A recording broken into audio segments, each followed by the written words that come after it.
Muchísimas gracias a las compañeras de CEDOCAM. Hace meses me propusieron participar aquí y dije sí enseguida. Me parece que han organizado un evento súper interesante, precioso, y para mí de verdad es un honor ser la primera en contar experiencias y, como dicen ellas, a partir de aquí me encantaría eso, que fuera un diálogo, que compartiéramos posibilidades, ideas.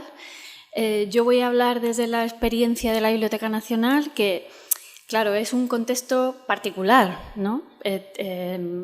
A veces parece muy diferente a lo que se hace en bibliotecas públicas especializadas, pero en realidad cuando nos juntamos vemos que en términos de estrategia, de idea, de visión, en realidad todos compartimos lo mismo, ¿no? La idea eso de que en los espacios, las bibliotecas son lugares de aprendizaje, de conocimiento, de compartir innovación, o sea, tenemos muy integrados valores comunes en todos los contextos y en todos los niveles. Os voy a contar eso, nuestra experiencia en la Biblioteca Nacional, pero principalmente en el ámbito digital, ¿no? La Biblioteca Nacional de España, por poner un poco el contexto, lleva, todos lo sabemos, más de 300 años recopilando, describiendo, dando acceso al patrimonio que conserva. Es una biblioteca de preservación, eso, entonces con peculiaridades muy específicas. Pero claro, en las últimas 2-3 décadas hemos vivido un camino de transformación que ha afectado muchísimo a muchísimas dimensiones de la organización, y no solo en términos de, pues eso, técnicos, organizacionales, sino también de visión, de concepto y de plantearnos muchísimas, pues eso, conceptos básicos, pues como la difusión, como la colección. Ha sido, yo creo que en todos los contextos, porque también en nuestras vidas, ¿no? Cómo éramos y cómo vivíamos hace 2-3 décadas, pues si pensamos, ha cambiado muy radicalmente, ¿no? Es un camino que nos ha llevado desde la digitalización. La biblioteca empezó a finales de los 90 por motivos de preservación, ¿no? Con motivos de preservación, sobre todo en la parte de prensa, empezó a digitalizar muchísimo. Luego, en 2007-2008, la digitalización masiva. Y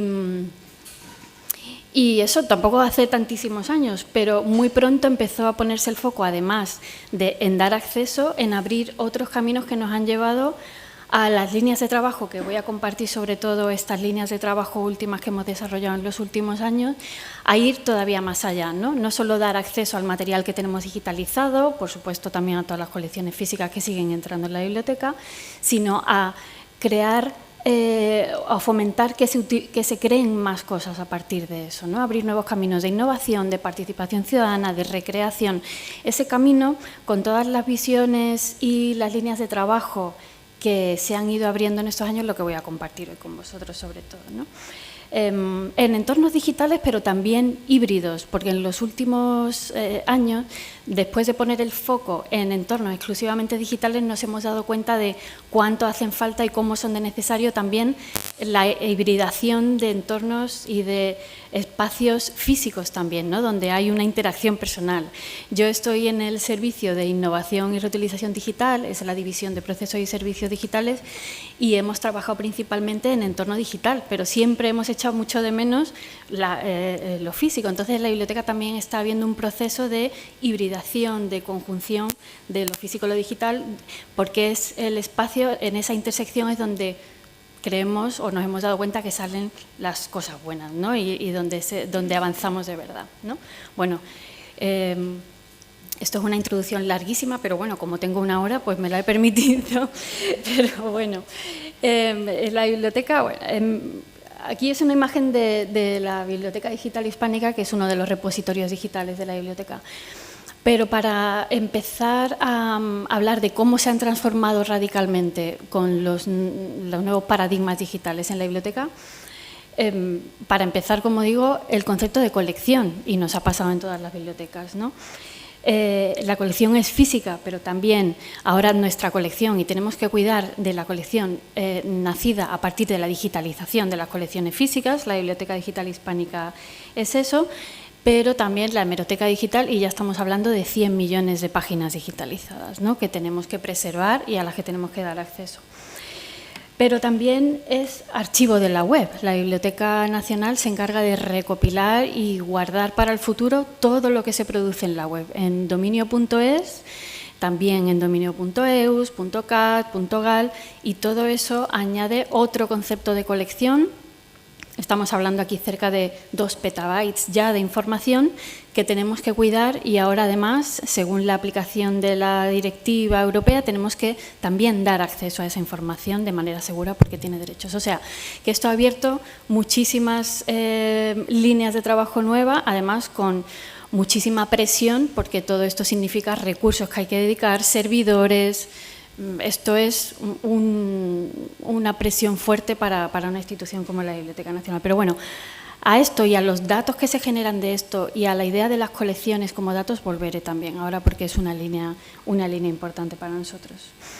Pero bueno, volviendo un poquito atrás, claro, lo digital no solo supuso, y en una biblioteca como la Biblioteca Nacional, donde antes pues, se identificaba muchísimo con el acceso de investigadores, eruditos, ¿no? Un acceso limitado a las colecciones allí, supuso no solo que cualquiera podía acceder a las colecciones, sino en muy poco tiempo también, ya sabemos todos, encontramos nuevas narrativas y formas de contar las colecciones, ¿no? Todos nos familiarizamos con los blogs enseguida y nos lanzamos todos a contar todo lo que teníamos con muchas ganas.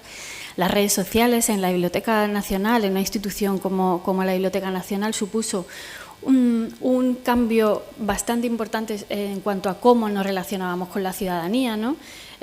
Más allá del edificio ese solemne, imponente que tenemos en la Biblioteca Nacional, pues conseguimos traspasar o transformar un poco esa imagen rígida y seria de la Biblioteca Nacional y encontrar otras formas, otras narrativas de divulgación, de contacto con la ciudadanía. En eso todos aprendimos muchísimo y todos nos hicimos maestros y nos lanzamos todos en la biblioteca porque nuestra ansia es contar lo que tenemos siempre, ¿no? Pero también muy pronto, año 2010 o así, empezamos a pensar cómo podemos crear otras cosas a partir de lo digitalizado. Ahí tenéis una imagen a la derecha arriba de un libro interactivo, el libro que creamos a partir de la primera edición del Quijote, ¿no?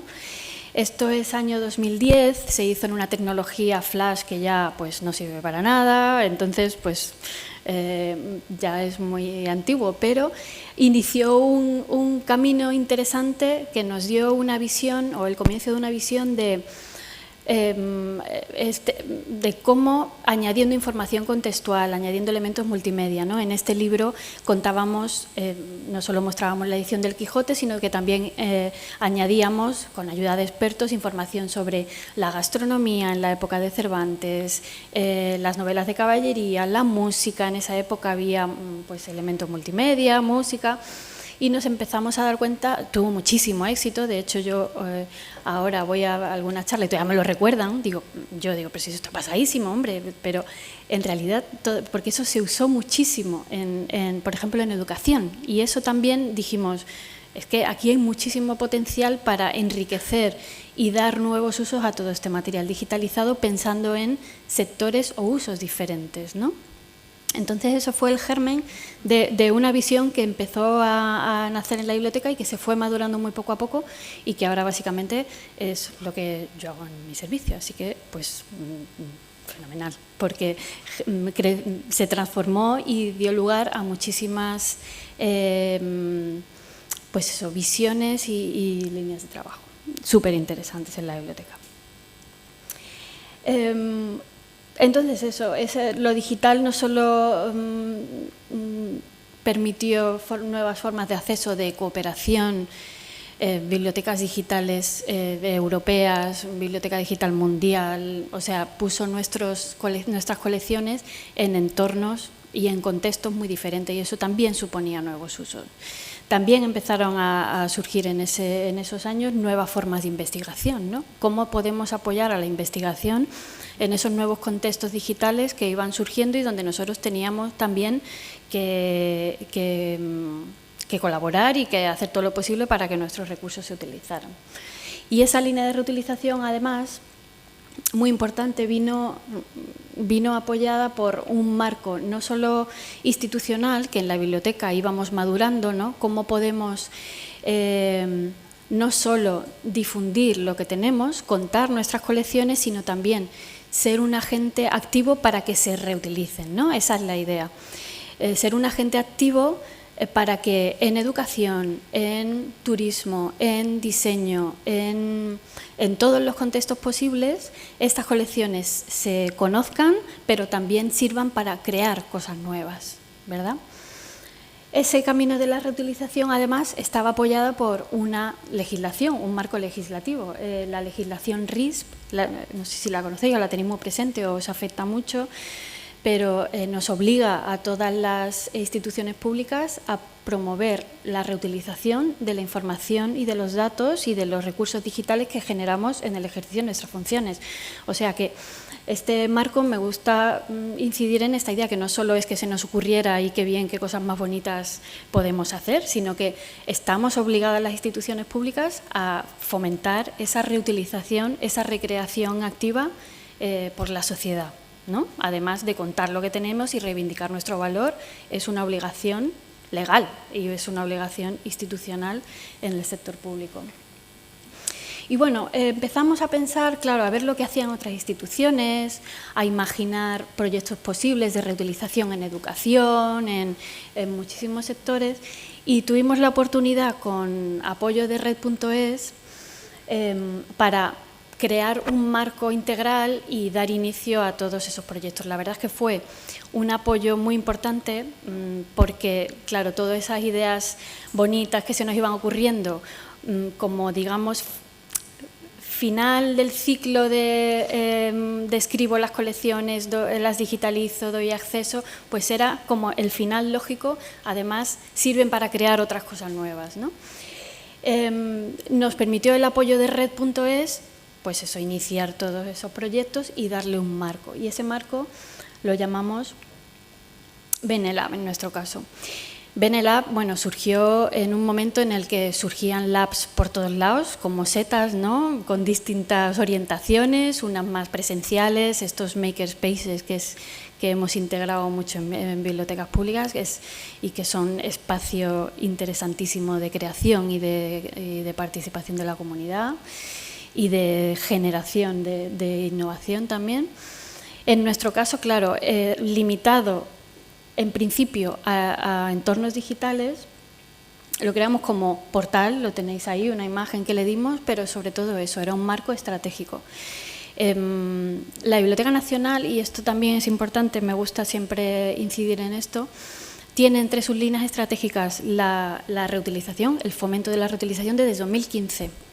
Y eso también es esencial, o sea, no solo tienes que imaginar y crear proyectos, sino también asegurarte de que hay una estrategia institucional que apoya eso y que articula esas iniciativas, ¿no? Y en el caso de la Biblioteca Nacional, la verdad es que lo vio claro y desde 2015 lo tiene como una de sus líneas estratégicas fundamentales y ha ido creciendo con los años.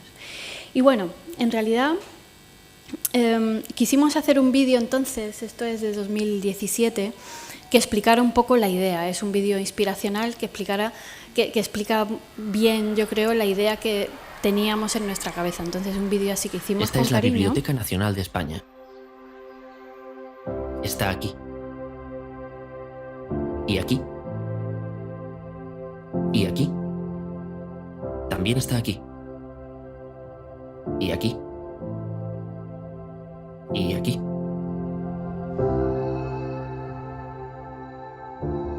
Llevamos cientos de años custodiando el conocimiento en todos sus formatos. Somos conservadores, restauradores, archivistas y bibliotecarios. En este tiempo hemos ayudado a estudiosos e investigadores a aprovechar ese saber. Se han logrado grandes cosas gracias a nuestra labor. Pero el conocimiento es de todos. Somos todos creándolo. Y todos debemos poder acceder a él y hacerlo nuestro, recreándolo. Ese es ahora nuestro objetivo. Desde el año 2000 hemos digitalizado millones de páginas y seguimos a un ritmo de miles por día. Ese proceso está dando sus frutos. Miles de investigadores e interesados usan nuestras webs todos los días.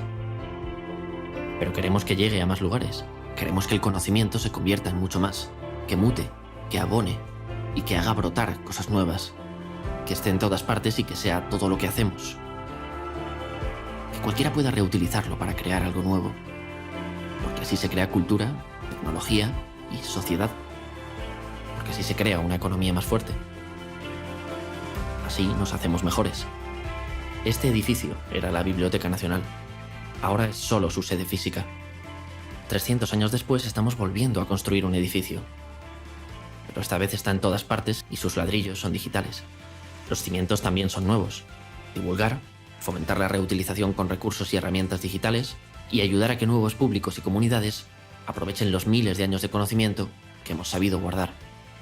Puede parecer un edificio invisible, pero en realidad es el que más se va a ver. Porque en él estaremos todos.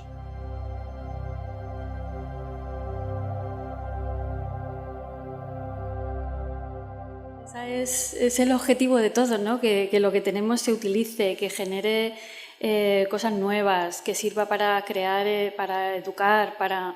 Bueno, esa es la idea. Poneros el vídeo si os apetece, pero ya estamos pensando en hacer otro porque lo tengo muy visto. Alguno de vosotros aquí seguro que ya me habéis oído esto, seguro. Pero bueno, esa era la idea. ¿Y qué líneas de trabajo hemos estado desarrollando desde que presentamos esto en 2017 y empezamos con ello? Bueno, pues la primera línea de trabajo de la que os quería hablar, a lo mejor os pilla un poco lejos de inicio, pero es muy importante y va a tener muchísimo recorrido y en ella todas las bibliotecas estamos, o sea, debe apelarnos y debemos ser partícipes de esto, y es el trabajo con datos, ¿no? Los datos que generamos todas las bibliotecas en el ejercicio de nuestras funciones, hablo de catálogos, de vocabularios, de directorios, todos los que trabajamos en bibliotecas sabemos cómo de normalizados, de estandarizados, de valiosos son todos los datos que generamos y el potencial que tienen que tener y que tienen es inmenso, ¿no?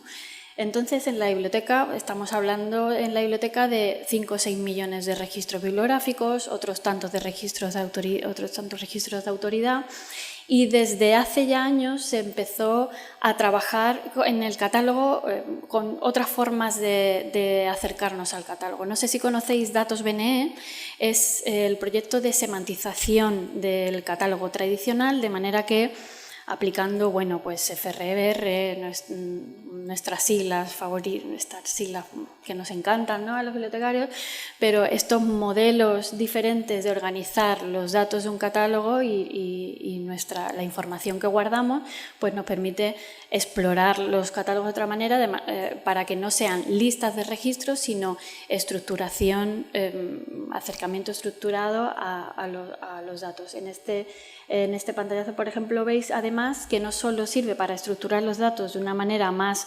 usable y accesible para cualquier usuario, sino que también permite enriquecerlos con datos veis ahí esa foto y el resumen de Wikipedia y Divipedia. Entonces empezamos ya en 2010 a integrar fuentes externas, o sea, ya empezábamos a ver cómo el enriquecimiento mediante fuentes externas permitía enriquecer todos nuestros datos. Pero bueno, a partir de ahí empezamos una línea en 2017 en este nuevo marco BNeLab que nos llevó a estudiar y a organizar todos los datos que genera la Biblioteca Nacional en ejercicio de sus funciones. Como digo, no solo datos del catálogo, registros bibliográficos de autoridad, sino también todo lo que generamos de directorios, estadísticas, tal. Por esa legislación RIS estamos obligados a publicarlos y a hacerlos reutilizables, como decía. Entonces empezamos a estudiar todas las fuentes, cómo se generaban, en qué formato, empezamos a convertirlos a formatos abiertos y reutilizables, ¿no? Nosotros los producimos en formatos bibliotecarios como MarcXML, pero lo empezamos a convertir a CSV, a JSON, a XML, a ODF. Eso, como digo, está contemplado por la legislación RISP. Y a ofrecerlos en estos formatos y a incluirlos en plataformas de datos abiertos del sector público. Datos.gov, ¿conocéis esta plataforma, pues aquí subimos como 300 datasets con todos los datos que genera la biblioteca, ¿no? Segmentados, trabajados de esta forma.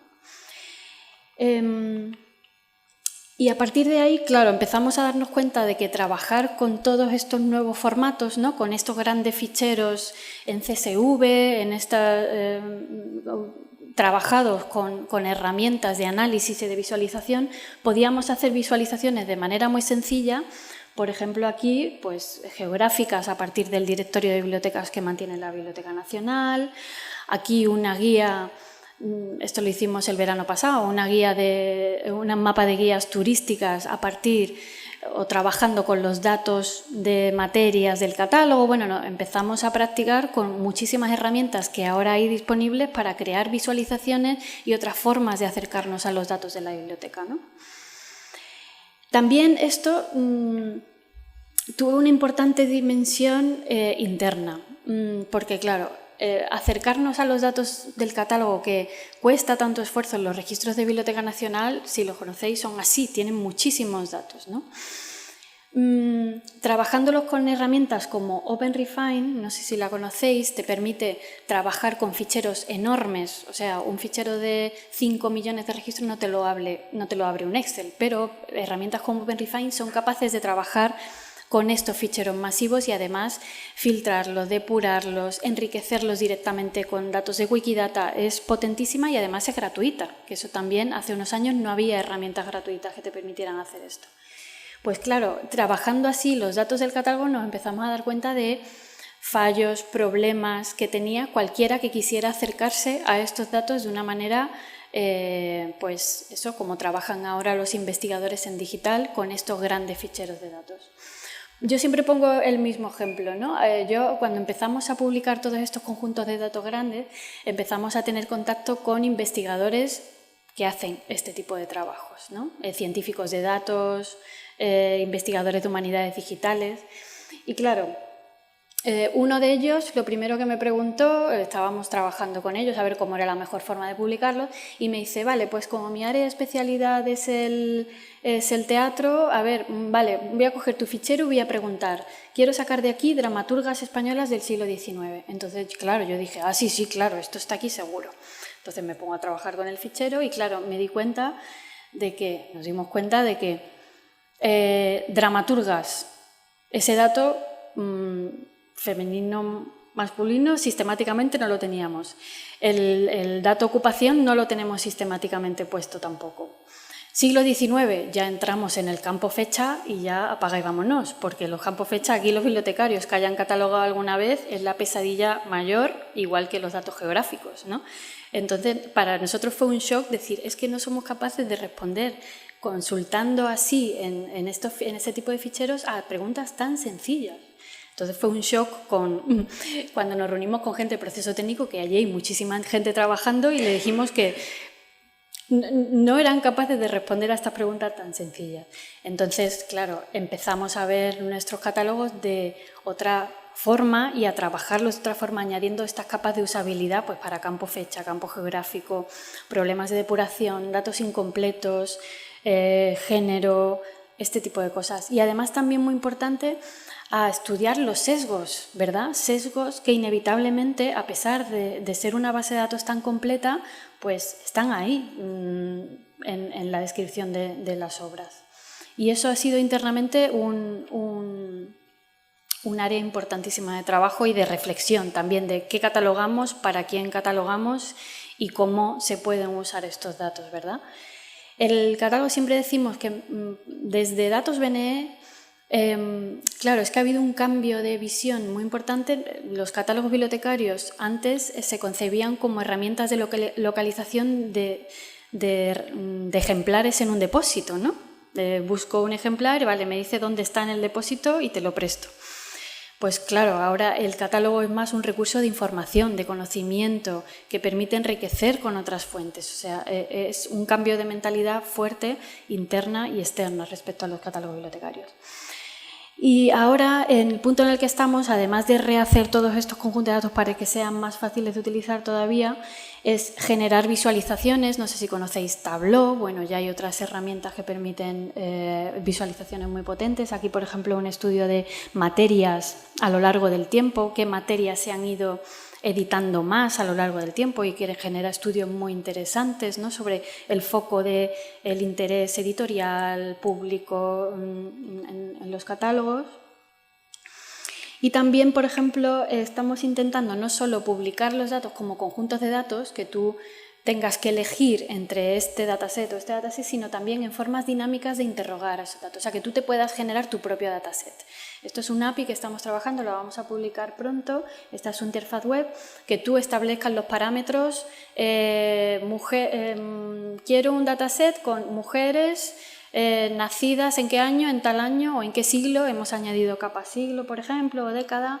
Y además, dame sus obras, que ahora mismo es difícil juntar bibliografía de autoridades, pero bueno, y me creo mi propio dataset y me lo descargo en el formato que quiero. Eso sí que estamos trabajando. Además, le hemos conectado con ChatGPT, estamos haciendo pruebas con OpenAI para poder interrogarlo de forma natural, porque si ya eres, como dice un compañero, dice, ya hay que ser muy vago, pero bueno, es que estamos acostumbrados a otra forma de buscar, de no solo pongo parámetros y o tal, sino que además le digo, dame las obras de las mujeres que nacieron en el año, o sea, con lenguaje natural, yo te construyo una consulta al API en esa sintaxis. Eso lo vamos a sacar y bueno, nos gustaría también publicar código para que cualquiera, si se quiere hacer su propia API también, o sea, todo lo que hacemos lo publicamos también, publicamos en abierto el código que utilizamos. Eso para nosotros es súper importante para que cualquiera pueda utilizarlo y adaptarlo a su contexto, ¿no?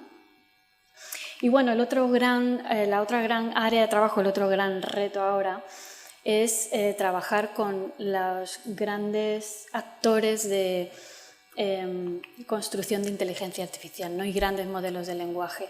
No sé si oísteis este proyecto María, que tratamos con el Centro de Supercomputación de Barcelona, que generaron a partir de una selección del archivo de la web, y una selección muy pequeña, fueron 35.000 millones de palabras del archivo de la web, generaron el primer modelo de lenguaje del español. Y pero como veis, GPT-2, o sea, esto ya es antiguo y fue hace un par de años, porque esto va deprisa.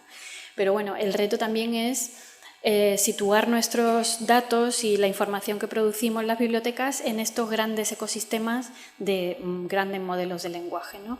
Eso es muy importante porque los datos que generamos son datos normalizados, neutrales, y es importante que tengamos un papel activo en esa construcción de las grandes inteligencias artificiales, ¿no?, que se están ahora construyendo. Y bueno, datos, no sé cómo de lejos os queda este tema, yo sé que es un poco arduo a veces, a mí me apasiona y en eso la biblioteca va a trabajar muchísimo en los próximos años. Podría estar hablando 3 días de esto, no sé cuánto sobreviviríais a la maratón, pero ¿de qué más? ¿En qué más hemos estado trabajando? Si queréis, en otro momento hablamos más de esto porque nos va a dar muchísimo trabajo y tiene muchísimo potencial. ¿En qué más hemos estado trabajando en este marco BNLab? Pues hemos ido lanzando distintos proyectos con distinto alcance, objetivos, estrategias. Unas tienen más de narrativa digital, otras tienen más impacto social, otras tienen más de nuevos servicios y formatos que queremos ofrecer en la biblioteca, otras más a la dinamización de una comunidad en concreto. Y bueno, desde 2017 que sacamos esto, algunos de los proyectos así más importantes o que han tenido más recorrido, digamos. Uno es sencillo, yo cuando terminó este proyecto dije nunca más. O sea que sencillo entre comillas, porque fue la idea de crear EPUBs a partir de las obras digitalizadas, ¿no? Claro, nosotros nos cansábamos de promover la lectura de las obras que tiene la biblioteca y claro, ¿quién lee un PDF? Que era nuestro formato de difusión. Dijimos, bueno, vamos a intentar crear EPUBs. Esto con obras impresas de hace unos siglos era casi labor artesanal, reconstruir el texto. Entonces fue un proyecto muy farragoso y ya os digo, dije nunca más. Pues hoy estoy en mitad de otra nueva fase, por supuesto, porque no tengo palabras, no tengo nada, mi palabra no sé.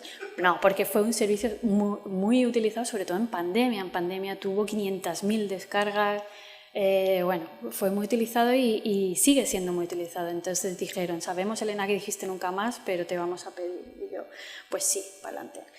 Entonces la colección tiene como unos 1000 títulos y se utiliza muchísimo, ¿no? Intentamos convertir no solo las clásicas, aunque de eso hay 1000 EPUBs disponibles en la red, pero sobre todo nos centramos mucho en obras que son menos conocidas, en obras que han ido pasando a dominio público en los últimos años, ¿no? De autores que murieron en los años 30, 40, pasan ahora a dominio público. Muchos son muy desconocidos también porque murieron en los años de la Guerra Civil y no se les dio visibilidad después. Entonces sí que hacemos selección con esa idea de autores menos conocidos y tiene muchísimo éxito. Ahora estamos con Miguel Hernández, por ejemplo, que ha pasado a dominio público. Bueno.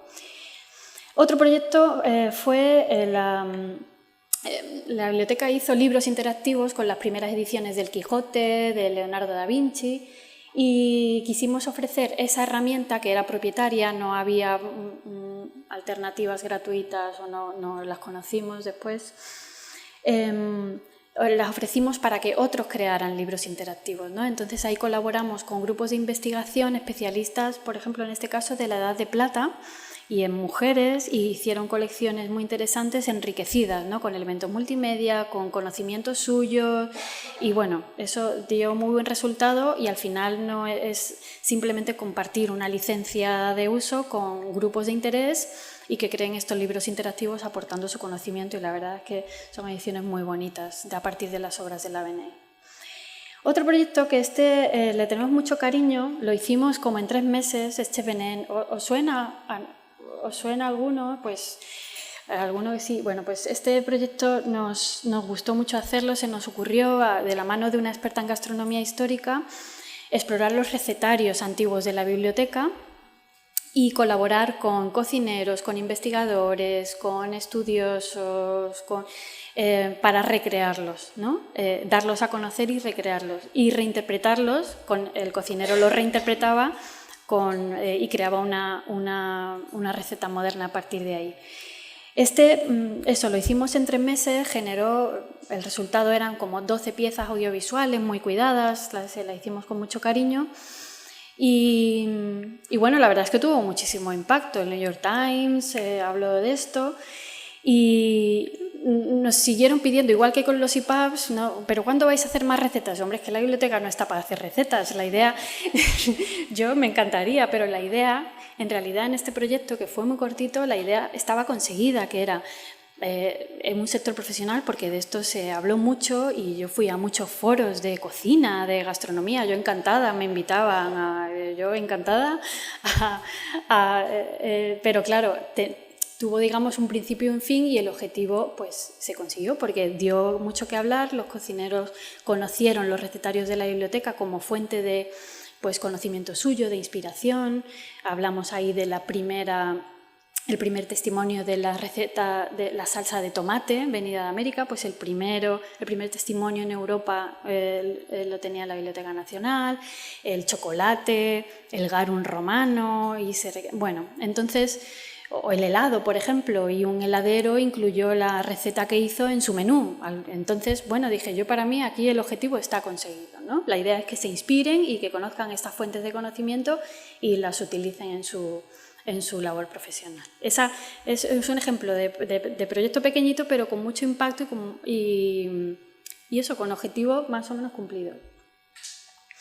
Y bueno, los 2 proyectos así de alcance y recorrido largo que iniciamos en esa primera etapa de BNLab, ahora estamos, digamos, en una segunda fase de desarrollo de BNLab, pero los 2 proyectos más fuertes fueron Comunidad BNE y BNEscolar, que os voy a hablar así un poquito de ellos ahora.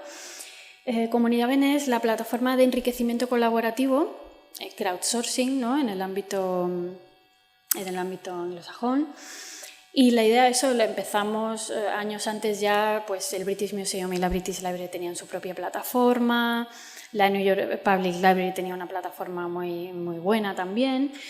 La idea era permitir que cualquiera pudiera colaborar enriqueciendo, completando, etiquetando, ayudándonos a transcribir los recursos de la biblioteca, ¿no? Por ejemplo, en la biblioteca, en las compañeras de, por ejemplo, colecciones de fotografía.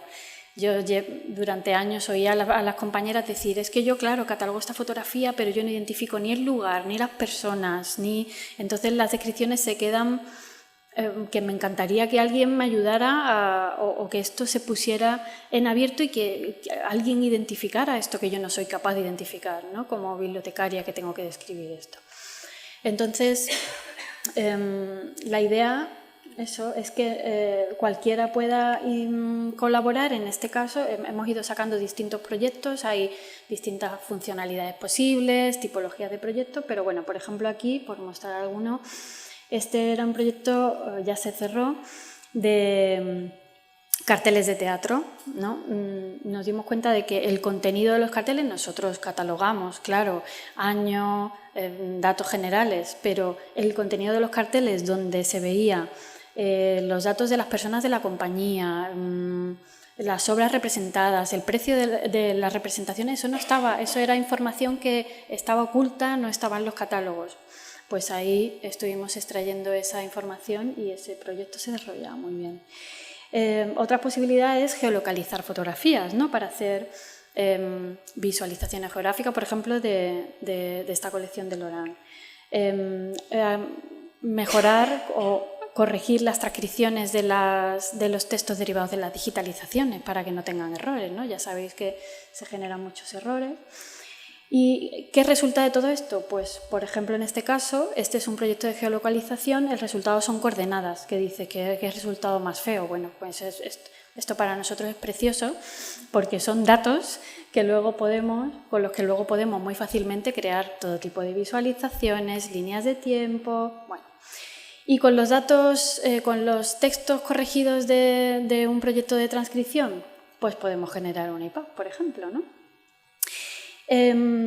La verdad es que estos proyectos llevamos ya como 30 y tantos y sobre todo en pandemia, bueno, aquí tenéis un ejemplo, sobre todo en pandemia es que no dábamos abasto. Yo creo que estábamos todos en casa desesperados queriendo hacer cosas bonitas con nuestra vida en aquel horror y sacábamos proyectos, estábamos las compañeras desesperadas, sacábamos proyectos, vengamos a sacar este, nos lo cerraban en 24 horas o en menos.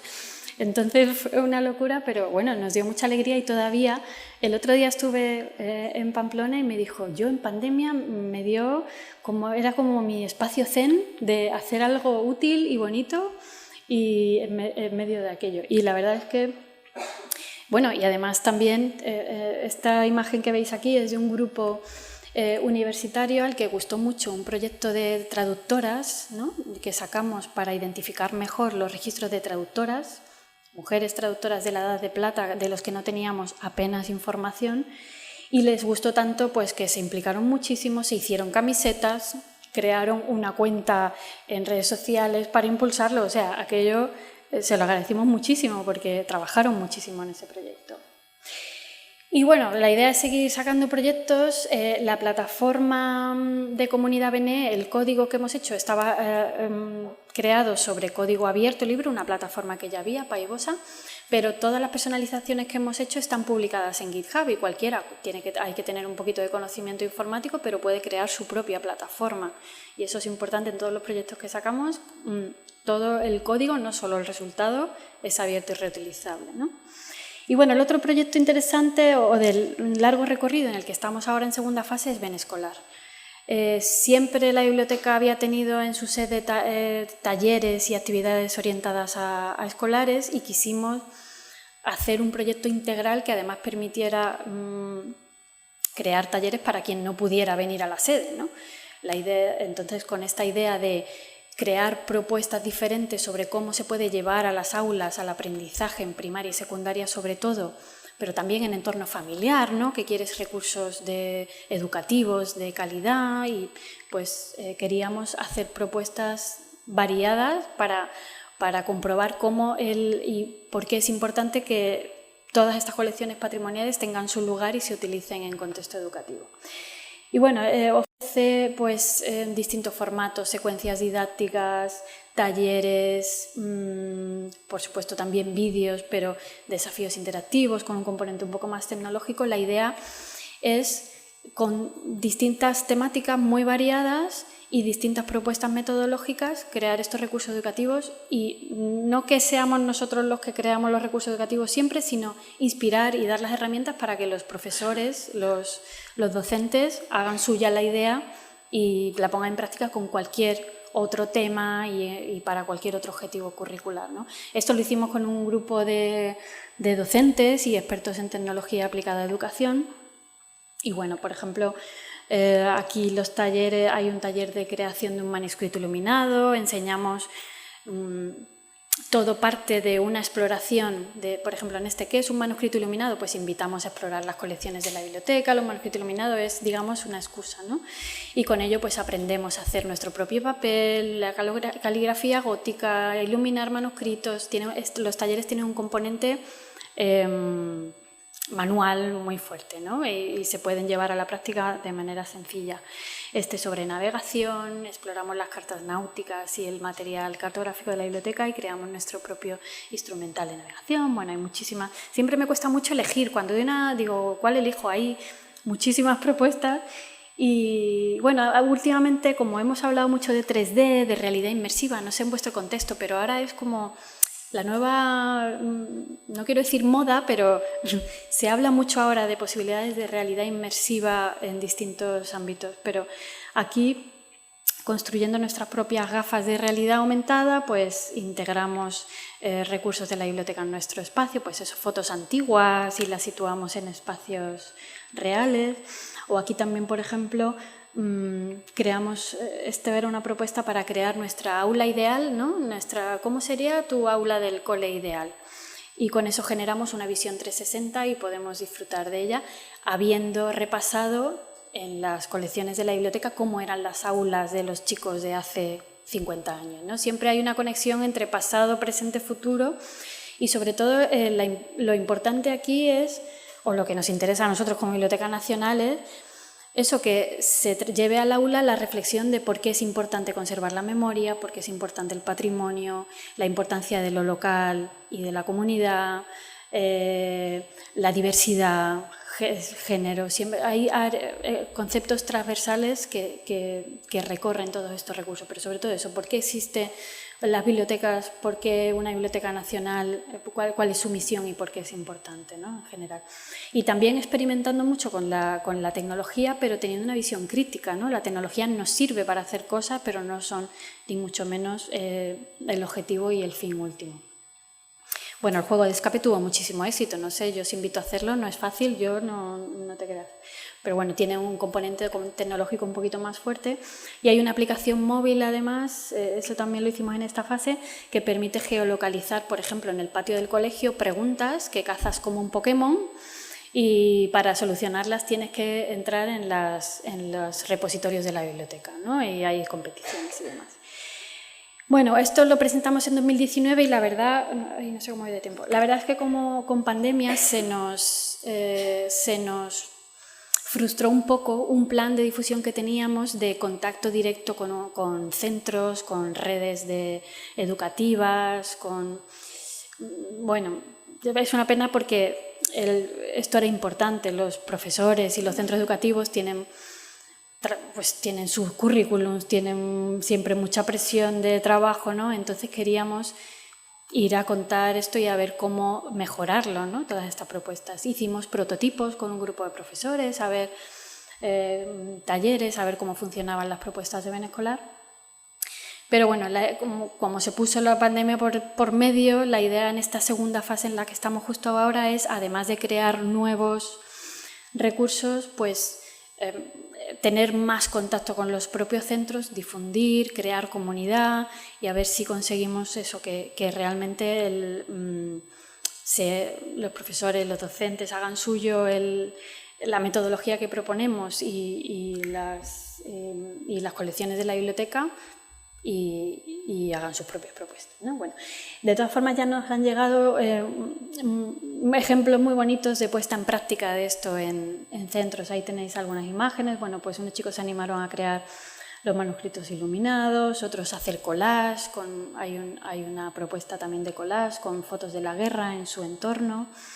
Aquí había un taller de huerto, construye tu huerto, con unas colecciones muy curiosas de la Biblioteca Nacional y hubo distintas puestas en práctica. Y aquí, bueno, esto fue una iniciativa muy interesante de un conservatorio que no tenía nada que ver con los recursos que están ya en Benescolar como ejemplos y como propuestas, pero ellos hicieron la suya. Buscaron en la prensa histórica noticias relacionadas con música, por ejemplo, el estreno de una obra, o yo qué sé, Granados murió porque se hundió su barco, ¿verdad? O el barco en el que iba, pues buscaron esa noticia, hicieron como un repositorio de noticias importantes de la historia de la música contadas en la prensa del momento y crearon su propia serie de podcasts poniéndole música a ellos. Ellos musicaron todas esas noticias, narraron eso a partir de la prensa del momento. Entonces, fue la verdad es que una experiencia muy bonita y querríamos seguir colaborando con ellos. Le pone muchísima ilusión. Bueno, esto es Benescolar. Ahora estamos en proceso de segunda fase, trabajando. Tenemos propuestas sobre medio ambiente. Bueno, hay de todo. Si tenéis propuestas, si tenéis ideas, yo siempre que sí a todo. Un formato, estuvimos hablando la semana pasada de esto en Pamplona, sobre 3D, como decía antes. Ahora se habla mucho, estoy escuchando mucho de esto de realidad inmersiva, 3D, realidad aumentada, realidad virtual. No sé si vosotros tenéis alguna experiencia o habéis explorado esto. Poco a poco hay más herramientas más asequibles para hacer este tipo de experiencias. Aquí lo que veis es una reconstrucción que se hizo hace ya unos años de un corral de comedias del Siglo de Oro. Esto lo hizo un grupo de investigación colaborando con nosotros, a partir de los propios textos, reproducían la escenografía de obras a partir de las indicaciones de los propios autores en los textos, ¿no? Entonces, la verdad es que es un formato que tiene muchísima potencia visual y además mucha capacidad de comunicar, ¿no? Y es visualmente súper interesante, pero claro, hace unos años costaba mucho. Estas herramientas tenían muy poco recorrido, eran muy difíciles de mantener. Y bueno, este verano sí que en IFLA, bueno, presentaron unas cuantas propuestas en este sentido, y me quedé con el ejemplo de la Biblioteca Nacional de Singapur, que utiliza este tipo de tecnologías aplicadas en muchos aspectos de su biblioteca, ¿no? Por ejemplo, para storytelling, cuentacuentos, pero también narraciones en un espacio con una imagen 360, realidad aumentada, para exposiciones, por supuesto, también, pero también para explicar los servicios de sus salas, ¿no? Te pones unas gafas y tienes más explicaciones de qué contenidos puedes consultar en qué sitio, sobre los puestos de lectura, no sé. Bueno, tenía muy integrada y en muchos aspectos este tipo de tecnologías. Y la verdad es que cada vez son más accesibles y nosotros sí que creemos que tienen potencial en educación, pero también eso en experiencia de la sede de la biblioteca, no necesariamente en sede. Bueno, estamos explorando y nos gustaría avanzar un poco por ahí también. El problema de todas estas tecnologías siempre, pues eso, que no sea un fin, sino que sea un medio y un argumento, ¿no? de tus servicios, de tu narrativa institucional y estratégica. La accesibilidad a veces se pierde un poco, ¿no? Cómo son de accesibles todas estas nuevas tecnologías. Para nosotros a veces nos hemos lanzado a hacer, yo qué sé, libros interactivos y nos hemos dejado atrás, la verdad, temas de accesibilidad, y no podemos dejárnoslos atrás, ¿verdad? Y formación y capacitación. Nosotros como bibliotecarios, claro, estamos un poco a la carrera siempre de ponernos al día en muchísimas capacidades, competencias que surgen de repente y tenemos que saber de qué estamos hablando, ¿no? Yo, por ejemplo, ahora trabajo mucho con programadores, con desarrolladores, pues yo no voy a aprender a programar como ellos, pero sí tengo que entender en qué consiste, qué posibilidades hay y encontrar una pequeñita zona de intersección donde nos entendamos, ¿no? Eso es importante, pero cuesta mucho y hay que capacitar y formarse mucho también en la organización, ¿no? No solo nosotros que trabajamos directamente con esto, sino, por ejemplo, estamos hablando del servicio de datos, pues integrarlo en información bibliográfica y crear programas de formación ahí. Bueno, y ya para terminar, ¿en qué estamos ahora y qué nos planteamos para el futuro ya muy cercano? Bueno, como os decía antes, explotación de datos es un área importantísima y seguiremos en esto y creemos que van a salir muchísimas cosas que todavía no sospechamos de esta área de trabajo. En inteligencia artificial sí que tenemos distintas áreas abiertas. Por una parte, para mejorar, generar nuevo conocimiento y nueva información a partir de las obras que tenemos digitalizadas. Por ejemplo, hemos hecho pruebas para extraer, para reconocimiento automático de imágenes en obras digitales, ¿no? Por ejemplo, hicimos uno de identificación automática de personas en prensa histórica. Ya hay herramientas muy potentes y muy asequibles, de nuevo, que te permiten hacer este tipo de extracciones de información, en reconocimiento de entidades en texto, o sea, para ampliar la información que se puede extraer de las colecciones digitalizadas. Y luego también para otra vía de trabajo en inteligencia artificial es la mejora de nuestros procesos de trabajo. Estamos haciendo pruebas de catalogación automatizada, por ejemplo, a partir de la portada de las obras, y la verdad es que los resultados son impactantes. O sea, se puede entrenar muy fácilmente inteligencia artificial que detecte, vale, esta es la portada, esta es la fuente de catalogación y esto entiendo que es el título y esto entiendo que es la mención de responsabilidad y esto entiendo que es... Entonces, la idea es integrar la inteligencia artificial en los procesos de trabajo para quitar trabajo manual que aporta menos valor y que el trabajo bibliotecario se dirija un poco a otras áreas que aportan más valor, ¿no? Indexación automatizada también hay ya muchísimo avanzado, o sea que esa es otra área importante y pronto yo creo que vamos a poder tener buenos resultados. Esto yo sé que a los bibliotecarios nos espanta porque ya lo sé, pero no, ya se han hecho pruebas, en Bélgica han hecho pruebas ya de catalogación automatizada con un proceso de validación después, evidentemente, ¿no? Y no nos tiene que parecer negativo ni asustarnos porque yo creo que a mí me parece que puede llevarnos a dedicar nuestro esfuerzo humano a otras cosas donde aporta más valor, insisto, ¿no? Bueno, nuevos formatos y narrativas. Os hablaba antes del 3D, la realidad inmersiva, aumentada. También, por ejemplo, bueno, audiolibros, el formato sonoro en general.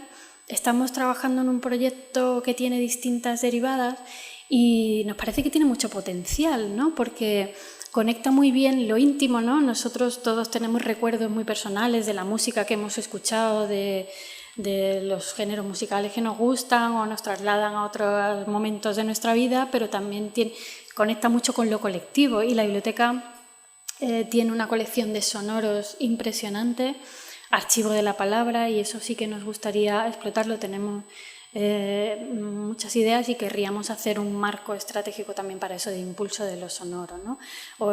La industria de los podcasts, de los audiolibros, ahora mismo tiene muchísima fuerza y hay muchísima gente muy creativa creando ficción sonora, ¿verdad? No sé si sois consumidores o usuarios de este tipo de formatos, pero tienen también mucha potencia creativa, se hacen cosas buenísimas ya. Entonces en eso vamos a trabajar también mucho.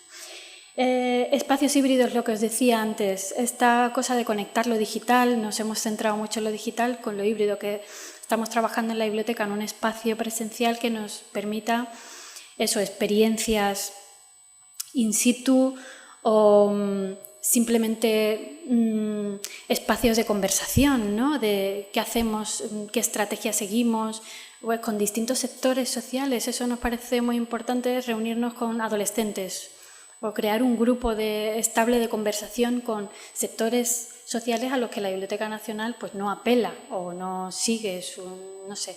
Y esa hibridación de espacios ahora mismo también es estratégicamente importante para nosotros.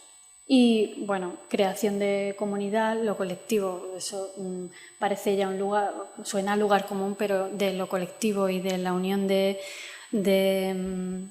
fuerzas es de donde surgen las cosas bonitas, lo decías tú también. Y alianzas también es importante en todo esto que nos planteamos. Hay derivaciones legales, hay mucha intervención del sector tecnológico y tenemos que crear esos puentes. Ahora mismo estamos ampliando mucho los puentes que tenemos con el sector de industria creativa, de diseño, de desarrollo, porque claro, normalmente el sector de la innovación, de la investigación y de, las humanidades han sido los entornos naturales en los que se ha movido la Biblioteca Nacional, pero es importante explorar otros. Y bueno, siempre desde una perspectiva así multidisciplinar y multisectorial y colaborativa, y para nosotros es importante la sostenibilidad en todo esto, ¿no? No nos cuesta mucho o tardamos mucho a veces. Yo me impaciento muchísimo porque los proyectos tardan años a veces en salir, pero es que hay que mirar a largo plazo y con estas tecnologías a veces es complicado imaginarte qué proyecto puede tener recorrido, se va a quedar antiguo cuando tú saques el pliego directamente. Cuando salga el pliego ya está obsoleto. Entonces, ese es un miedo constante y es algo que luchamos por evitar, intentando tener una mirada sostenible y a veces nos gustaría enseguida, ¿no? Todos, ¡ay, una tecnología nueva, la compro! Pues hay que esperar un poco a que se consolide, madure y veamos que tiene un mínimo recorrido para ponernos a ello, ¿no? Yo ya termino, reivindicando también a las bibliotecas como sector que tiene muy integrada esa mirada de sostenibilidad, ¿no? Y de lo colectivo y de lo colaborativo. Yo creo que tenemos una posición privilegiada, todo el sector bibliotecario en esto, y tenemos que saber aprovecharlo. Muchas gracias.